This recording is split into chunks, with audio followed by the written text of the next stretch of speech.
So we're talking with Andrew Irwin of Irwin Brothers Entertainment about the new movie Woodlawn that's coming out October 16th. We're all very excited in Birmingham about this, but how excited are you? It's amazing. This story was so much fun to tell, and to see how things have progressed from when we started with October Baby. I mean, you guys were one of the first to give us attention for that film and to kind of get us on the map that way, and to see that grow from that to this size film, to have Jon Voight, an Oscar winner, playing Bear Bryant, and to tell a story that's, you know, epic 70s football movie.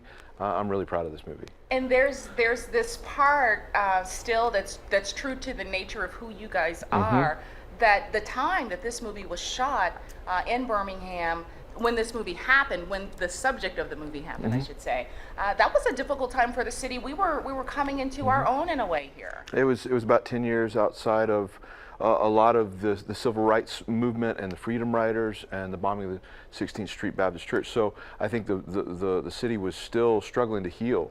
And then in the midst of that, this happened to this football team, and the emergence of Tony Nathan and them rallying around him and kind of overcoming a lot of the hurt with and pain with love. And I had no clue how relevant that topic would be when we did the movie. That wasn't the intention. We just told a good story. But I feel like it's a true story that hopefully will encourage people today. When we talk about love and we talk about what's happening in our world today, and this film, this kind of, to me, the subject is, that's how it happens for people, is that it's really in your everyday life, how you are relating to other people. How much does the movie touch on just who Tony Nathan was coming into the environment that he set into? Well, Tony is, a lot of times when you have a legend, you hope that it measures up in real life to who the person you've heard about, and 9 times out of 10 it doesn't. But when we met Tony, he absolutely measures up. And one of the delights of my life is he got to see it for the first time 2 days ago. And he texted me crying and just said it was perfect. It was right on.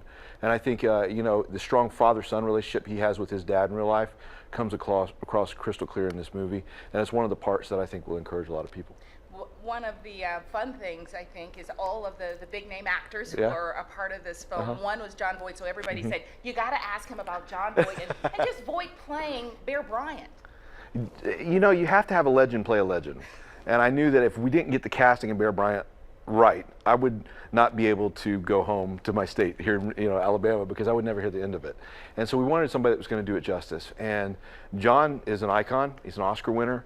And it turned out he had a deep, deep respect for Bear. And so he flew in before we ever started filming and wanted to get the hat right, wanted to get the look right, wanted to get, the accent right.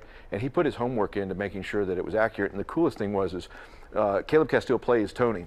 And his dad, Jeremiah, played for Bear Bryant and was one of the pallbearers for Bear Bryant at his funeral. Jon Voight's first day on set, he was getting carted to set in a van. He got out of the van, and Jeremiah was there with Caleb, and he ran into him like face to face, and he said it was like he had seen a ghost. He's like, "You're him." And I think we got the gravitas of it right. I hope that people really enjoy it. And so many people around here love Jeremiah Castile. Yeah. Tell me the story of Caleb getting cast in this film. It never happens this way, and I think I lost 3 or 4 years of my life with this happening this way. But we cast a great young actor out of London to play the role of Tony. And 3 days before we got started, ran into visa troubles there. Well, Caleb had tried out for the part, but there was 400 or 500 submissions around the country for the part, so I never even saw his audition. And so because he didn't get the part, he wonderful football player, decided to be Tony's stunt double. And so he had learned all the football plays and all that stuff. And when that happened, I was like, what do we do? And I really feel like it was providential. It's Caleb, isn't it? I was like, that's crazy. This kid's done one commercial. And we put him in front of the camera, and I saw a star being born. And it was the story of what happened with Tony, just with Caleb, because it was the unlikely hero that came out of nowhere to be a superstar.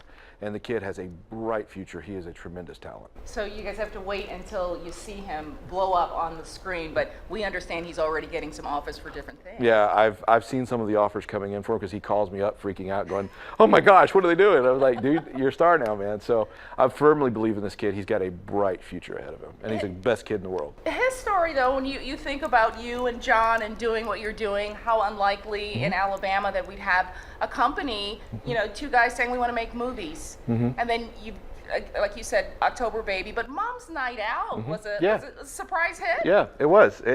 I think all along that's been the dream, but you kind of say it over and over again, not actually knowing if this is going to come true, and just, God's been really good to us, and the community has rallied around us, and just the support and the outpouring. We had, several thousand extras in the making of Woodlawn that came out and sat cold nights in the bleachers for 6 and 7 hours, and so we're blessed, to be able to tell stories, and to be able to tell stories that are intrinsically Alabama, that show off our city, and people are really surprised. I think we're the best kept hidden secret in the U.S. So we're excited to do what we're doing. We're going to keep doing it until, as long as they let us. So it's a dream.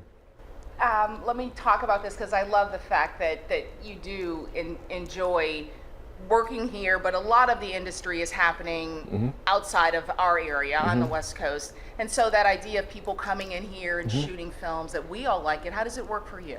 I like it because I like how grounded it keeps things here. I work a lot in LA and that type of thing, but being out there, it's just, there's a disconnect from the values that we hold dear, especially in the Midwest, Southeast, God and country, and those things that we're very proud of. And I think that sometimes it's missed because of what they call the flyover between New York and LA. So a lot of the industry, because of the cost of making things, is moving to the Southeast. You look at Tyler Perry blowing up in Atlanta, you look at the things that are happening in New Orleans, and John and I have kind of had the standpoint of why not Alabama?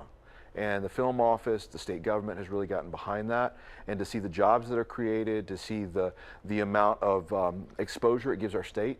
These actors that fly in, they land thinking that they're going to land like, at a farm or something like that, and they show up and they're like, Birmingham's not at all of what I expected. And I said, I know, right? And so we're proud to show off our city, show off our state, and especially a story that is as redemptive as this one that really happened in the 70s here in Birmingham. It's a treat. This will be unique. Coming out October 16th, national release. Nationwide. That's really huge. Yeah. So this is a good message at a good time for our country, which still seems to struggle in issues that we struggled with 50 years ago. I think so. And I think that, it's a message, it's a positive message. That to overcome something that is hard and hurtful, you have to have a greater law, and that greater law is love, and that's what this movie represents, is time that we love each other. And I think that this team did it, and it impacted our city, and hopefully that story can continue to impact others.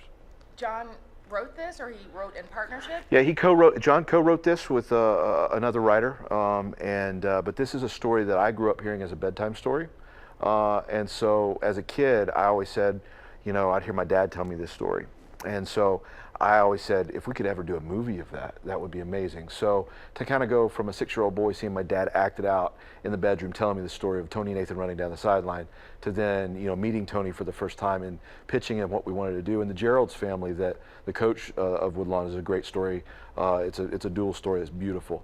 And then seeing it come to the big screen, I pinch myself. I'm just like, it's amazing. Don't miss it. Woodlawn, Dare to Believe. Dare to Believe. Love that subtitle. Thank you. Is it considered a subtitle? Yeah, it is. Yeah, you got it right. You got your terminology right. Dare to Believe.